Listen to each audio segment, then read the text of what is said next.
কখনো কখনো জীবনের সবচেয়ে কঠিন কাজ হয়ে ওঠে কাউকে বিদায় বলা। কেউ থাকে না চিরকাল, আর কিছু সম্পর্কের সমাপ্তি হয় হঠাৎ করে।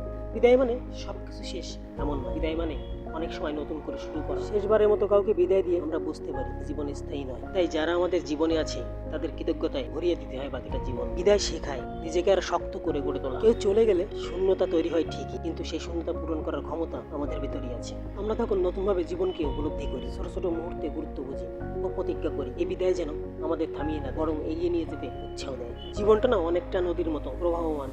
কেউ হয়তো একবার এসে যায়, আর কেউ হয়তো আজীবন পাশে যায়। কিন্তু প্রতিটি আগমন এবং প্রতিটি বিদায় আমাদের শেখায় জীবনকে ভালোবাসতে, মানুষকে সম্মান করতে এবং সময়কে মূল্য দিতে। বিদায় কান্না থাকতেই পারে, সেই কান্নার মধ্যে থাকে নতুন করে জেগে ওঠার সম্ভাবনা। শেষ দেখা যদি শেষই না হয়, তাহলে আজকের বিদায় হতে পারে আগামীকালের নতুন দেখা হওয়ার প্রস্তুতি। সর্বোপরি এটাই বলতে চাই, বিদায় মানে হারিয়ে ফেলা না, বিদায় মানে নতুন সম্ভাবনা। ভালো থাকবে বন্ধুরা, আবার দেখা হবে নতুন কোনো ভিডিও নিয়ে।